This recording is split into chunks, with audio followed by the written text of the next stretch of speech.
Live from the 26th National Conference on LGBT Equality, Task Force TV, creating change in Houston, Texas. Hello, it's Task Force TV, live here at Creating Change 2014, the National Conference on LGBT Equality in our wonderful host city of downtown Houston, Texas. I'm Tim Pogo, this is Darlene Nipper. We're winding things down the conference here, and whew, it's been pretty good, huh? It's been huge. It's been a fantastic, fantastic conference. And there's countless topics and information being talked about and discussed and worked on throughout the week, but one of the biggies, though. Really, one of the biggies is HIV/AIDS. Huge for our community. Absolutely, and some folks here attending the conference work tirelessly on the issue year-round, and I had a chance to catch up with one of them. This is Phil Wilson of the Black AIDS Institute, President and CEO. Thanks for taking some time. I'm sure you're quite busy here this week at Creating Change, huh? Well, I'm glad to be here, and I'm glad to be at Creating Change, and I'm glad to be able to talk to you for a few minutes. Let's start with some basic some things, some numbers. I know there's some statistics that are out there that really aren't favorable, right? I mean, there's some alarming rates of infection and whatnot.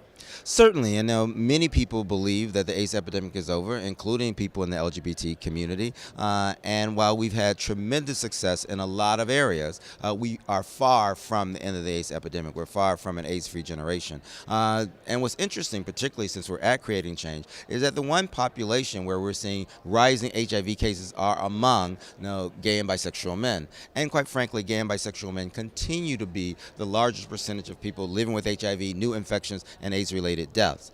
We see huge increases among young gay and bisexual men without regard to color, and we have a particular exacerbated epidemic among young Black and Latino gay men.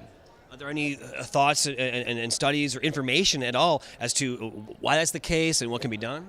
Well, I think there are a number of reasons why that exists. Number one, in all of our communities, we've kind of taken our eyes off the prize, that everyone was acutely aware of how important it was to fight HIV in the 80s and the 90s. And then we had some breakthroughs, we had some successes, and now we're suffering from some of those successes because some of those successes were misconstrued to be cures. We do not have a cure. We have better treatments. In fact, I'm alive today because of those treatments. And as a result, there are people who weren't even alive in the 80s who are coming into their sexuality today. And there's not a robust conversation going on in the gay community about HIV and AIDS. And as a result, people are becoming vulnerable and people are getting infected. On the other end of the spectrum, we have HIV fatigue. So even men who know about the who know about HIV and AIDS are getting infected because of fatigue, that people are not kind of doing the kind of protections and having the kind of community engagement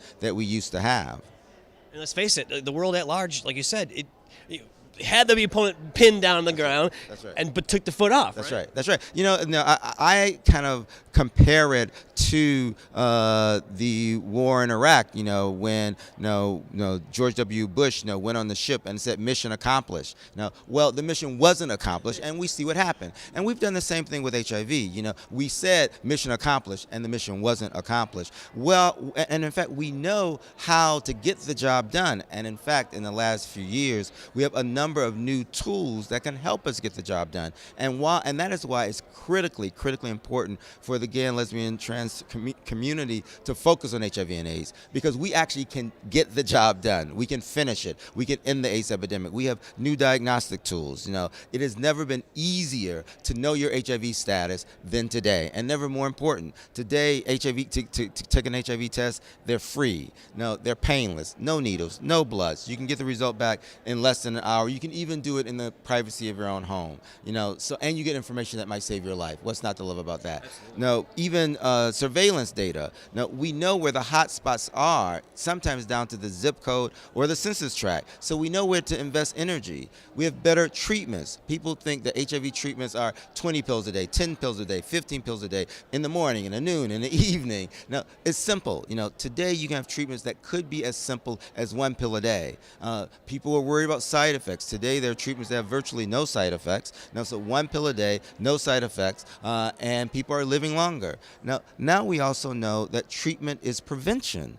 Now, and so not only is it good for people who are living with HIV to be on treatment, and now we know that you should go on treatment at the point of diagnosis. There's no reason to wait. You should go on treatment immediately. And if we can help people who are HIV positive get to viral suppression, that means that there's so little virus in your body that it cannot be detected. The virus is still there, but it can't be detected. Then we can reduce transmissibility by 96%. And particularly exciting news, we now have treatments that are available for people who are HIV negative. And some of them are the same treatments that HIV positive people are taking. They're simple, 1 pill a day. If you take them properly, you can protect yourself by 96%. That if you are in a high-risk situation, you can reduce your risk by 96%. So if we can reduce transmission down to 4%, and we can reduce acquisition down to 4%, we break the back of the epidemic. And there's no community in this country for whom this is not more important. So the information's out there. It's all about being educated. It's all about and continuing to get the word out there and getting people behind it. Well, one of the reasons why we're here creating change is because the tools are there, but the information really isn't out there. Not enough of us know what is the new state of treatment. Not enough of us know that we still have a major problem in our community around HIV, particularly men of color. Not enough of us know that there are things that we can do, and that's the key. That there's something that each and every one of us can do to actually bring about the end of the AIDS epidemic. We can find out our own HIV status. We can make sure we know the HIV status of our partners. We can encourage our friends to get tested. We can create an environment where people who are living with HIV are not stigmatized. We see rising cases of stigmatization going on within our community. AIDS phobia going on within our community, and we cannot accept that. To encourage people to get onto treatment. Yeah, there really is an unfortunate lack of real mainstream media coverage and just widespread just awareness and conversation, right? That's right. The mainstream media is not paying close attention to HIV and AIDS, but we know how to deal with that. In the beginning of the epidemic, the mainstream media was not paying attention to HIV and AIDS. If we had waited for the mainstream media to pay attention to AIDS, a whole lot more of us would be dead. We would not have a robust LGBT community today if we had waited for the mainstream media, if we had waited for government, if we had waited for industry. Everything that has happened positively about HIV has happened because of community action, and so we need to make sure that our community media is paying attention to HIV. We need to make sure that all of our institutions are paying attention to HIV, and we need to also understand that HIV, no matter who or where you are, there is something that you can do, and it will touch you in some way. Well, Phil, keep up the great work. I'm glad you're here at Creating Change because that's going to further that cause and get us there one day. Well, we're trying to create change, exactly, and we're trying to end the AIDS epidemic. All right. Keep up the good work, and thanks for hanging out. Absolutely. Task Force TV, live from the 26th National Conference on LGBT Equality, Creating Change in Houston, Texas. Okay, Darlene. So here at Task Force, there's a whole lot of people working, doing a lot of different things, right? But within the task force, there's little sort of subset groups tackling specific issues, huh? Yeah, we have teams doing different issues, and one of the teams that we have is the folks that work on the ground all over the country. And you guys, for short, call them the Academy team, right? Is what they're known as? That's right. All right, I met them a little bit ago. Hanging out now with everybody on the Academy for Leadership and Action. This is kind of cozy, guys, isn't it? A little cozy.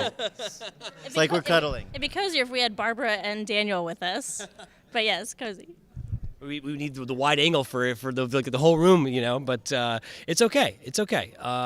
You guys, actually, you deserve a seat because you just had how many hours of activity? 7. 7? With 400 people. Yeah, so 400 folks joined us this afternoon, and from this morning to this afternoon for the Racial Justice Institute, which is an annual institute, happens on Wednesday every year at Creating Change, and the purpose is to deepen our authentic conversation about race.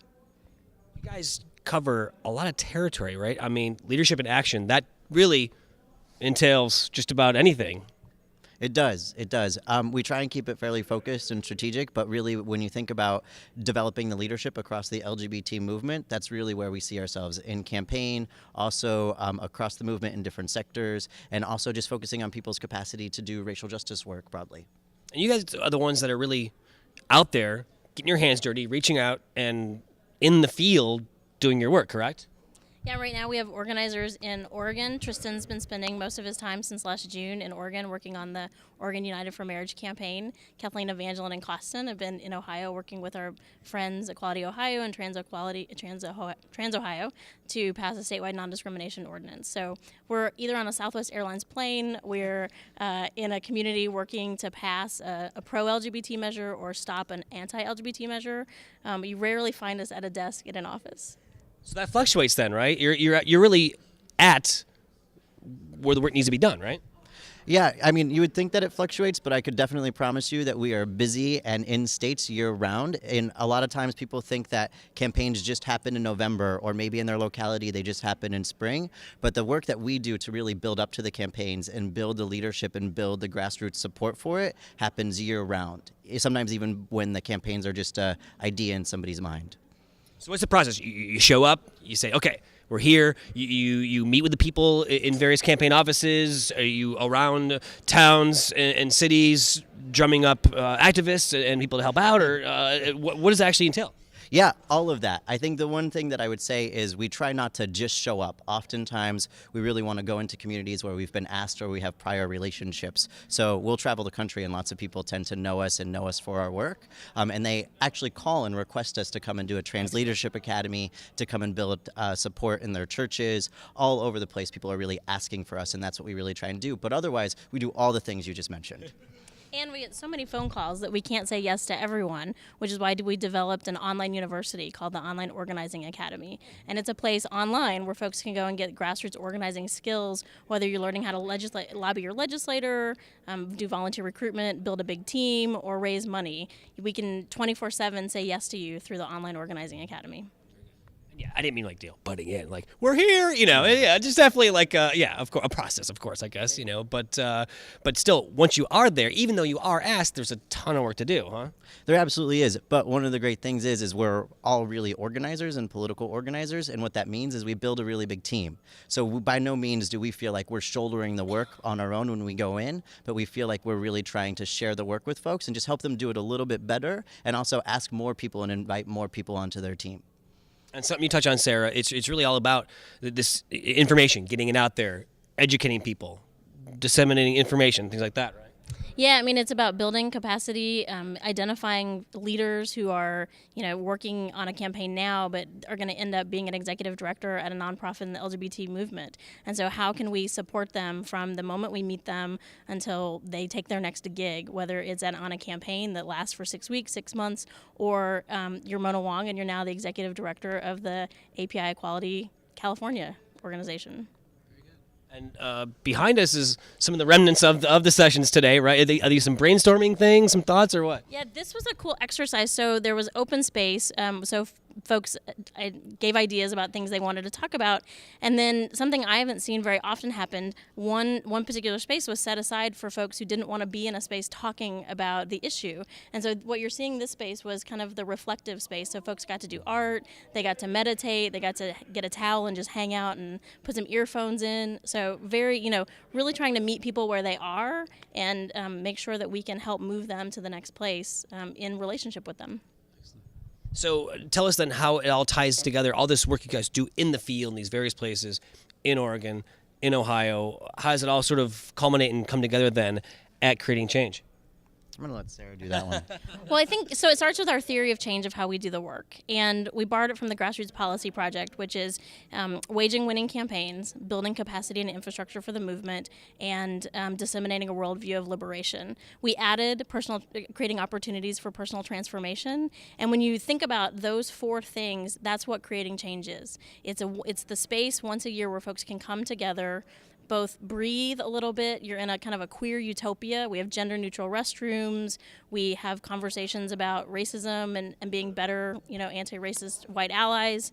And we send folks back with both the energy, the gas tank is filled back up so they go back into the world, ready to do those things. And the things we look forward to are the plenaries. We have awesome plenary speakers that both help us get us energized, but also reflect on what's happening. So, this weekend, Laverne Cox welcomes us, and then we have this amazing panel on HIV/AIDS and making sure we're bringing that issue out of the closet.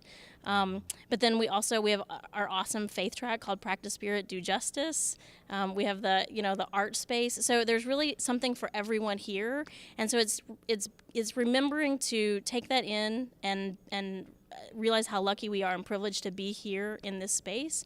And then also remember that sometimes our life doesn't look like that when we go home. So how do we create the resiliency to go back home, take these skills and strategies, and continue creating change, taking action, and building power back home? And one thing that I would add is, I mentioned that we sort of are constantly doing work year round, and we really take learnings that we learn in the field and try and teach them at Creating Change. And we also invite the partners that I talked about to do a lot of teaching here as well. So we coordinate a group of sessions called the Academy Sessions, and they're specifically invitations or teachings that we do that we think are best practices that we've been learning that will have an enormous impact on people who attend. And it's the things that you'll gather here that you'll go back to Ohio with, equipped to do your work, right? It's a full circle. It's a total full circle. And one of our most popular sessions is a session called More Money, More Power. And it's where we teach people how to ask for money. And it's really, when we think about and we look at all of the challenges in our movement, not having enough resources is one of the things that holds people back. And what our team believes is we believe in abundance, not scarcity. And so we teach folks how you can move through the fear of what it takes to ask for money. And so both you can get that training here at Creating Change, or you can go on the Online Organizing Academy and get it there. That's a great point. You can have all the ideas in the world, but you have to have money to do it. You can't do it all on Kickstarter, right? So it's Right. That's right. That's a very good point.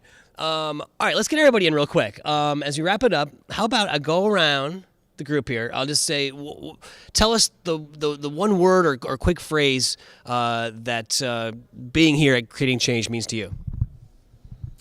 Interacting with a lot of faith leaders that I would have to travel a lot to get to see them all over the country. But it's great that they come right here for Practice Spirit, Do Justice. For me, it's similar, a gathering of interfaith, multi-faith, religious folks, really multiracial, and it's a space where it's very rare that all these people can gather in one place, and that's really exciting. Yep, I would say community building and personal transformation and giving people concrete tools so that they can feel more effective in their back home. Yeah, I would say it's the most diverse gathering of queer people of faith that the movement brings together.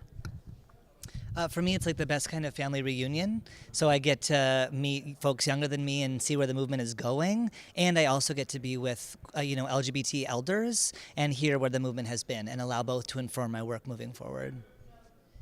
You two did all the talking already, but you're not off the hook on this one, though. All right. For me, it's really an opportunity to live into my visions of the future. And for me, it's family. Excellent. The Academy for Leadership in Action. Great work. Thanks for letting me come down and chill with you guys. Thank you. And have a great rest of the time here, the rest of this week here at Creating Change. Thank you so much. much. Thanks a lot, guys. And now I'm with the fearless leader of that team of the Academy of Leadership and Action, their Deputy Director, Muf Mayeda. Thanks for hanging out. Hi, yeah, great to meet you. Welcome to Creating Change 2014. How many years so now for you at the conference? Oh my gosh, I think my first year had to be in 2005. So it's been quite a few years. Yeah. What is it about this event year after year that keeps you coming back and I'm sure you look forward to every year? Oh, absolutely. I really love connecting with folks that I've worked with out in the field over the course of the year. And when they all come together in one place, first it kind of freaks me out a little because I'm used to thinking them as separate teams of people from all across the country. So when I see folks from one campaign and then mixing with folks from another campaign, it's a little shocking, but then it's a total love fest. It's really, really fun getting to reconnect with folks that I work really closely with out in the field. And you've kind of moved on up through the Academy to your title as Deputy Director. So how has things evolved for you in your new role? Yeah, I actually started as a fellow learning organizing with the task force, and then eventually got a position as an organizer, and recently became the deputy director for leadership and action in the department. And I really love getting to work with my colleagues who I've seen grow and change over the years. And I think one of the most rewarding things I get to do now is spend a lot more time supporting my colleagues and helping them do great work. And in your position, you're certainly a leader, and everything I've heard about you so far this week is that you're a bit of an all-star activist. So what is it? What sort of things do you utilize, and how do you get people motivated and excited to fight for the cause they believe in? I think that folks already care about things, about issues that are important to them. And the primary thing actually holding them back is that they don't get asked to participate. So we find rather than spending a lot of time trying to convince people to care about something, what we can do is go out and ask people, ask lots of folks, ask strangers, ask folks in our organizations, ask people we know to be involved in a specific campaign or fight or struggle. And they say yes. Now, you mentioned you started as a fellow, so I'm sure there's a lot of people now who are now like you were back then, starting out, maybe as students, grad students, whatever, wanting to work in activism. What are maybe your top 3 or so pieces of advice for someone starting out and to kind of grow with it? Yeah, I think, because my area of specialty is campaigns. So if folks are interested in doing campaign work, I definitely recommend that they volunteer for a local campaign that, matters to them. Because getting that on-the-ground experience makes a huge difference. And I would say hang on to, I think, some of the radical values that you develop and learn about at this conference and in spaces on campus. Really, really hang on to that. And I think don't lose that fire to create the kind of communities, organizing communities we want within our own spaces and not just in the public. And not only in this space here, but anywhere out in society, tell us what's really important about people understanding things such as gender nonconforming pronouns and things. Mm-hmm. Yeah, I think one of the most important values of trans communities and for people who are gender nonconforming is self-determination. So being able to express your gender in a way that feels right to you and have that be reflected back by people you interact with in the world matters a lot. So, if somebody identifies as male so it can be very validating to have others see their gender identity and expression and use he, him, and his for folks. So at this conference, you'll see lots of folks be intentional about sharing what their preferred pronoun is. Sometimes it's he, him, and his. Sometimes it's she, her, hers. Other times it's they, them, theirs, which is my preferred pronoun, actually, or ze or here. There are lots of different pronouns that folks use. And I think it's nice to be open about that, right? I mean, you don't want to scare anybody. It's like, no, this is what I prefer. This is me, and it's actually right there on your name tag, even. Yeah, we try to make it easy for folks. There is the awkward though, looking down at somebody's belly. Hi, you're there. Okay, hi. Yeah, exactly. But it's okay. It just gets it out in the open and gets everybody on the same page, right? Yep. Yeah, absolutely. I think that's what makes this space feel just a little bit safer for folks who struggle with these kinds of issues every day. Excellent. Move. Great to meet you. Have a great time here at Creating Change 2014, and we'll definitely see you around, okay? Awesome. Thanks. Task Force TV. Yo, check it out now. Live from the 26th National Conference on LGBT Equality, Creating Change in Houston, Texas. Well, we've come to the end of another episode of Task Force TV here at the National Conference on LGBT Equality, Creating Change. That's right, but we're not quite done yet. We still have another episode kind of full of some of the highlights throughout the week. Way cool. Yeah, and a couple of special guests that we couldn't squeeze in so far in the week. So a little bit more to come, so check back with us. Task Force TV, live from the 26th National Conference on LGBT Equality, Creating Change in Houston, Texas.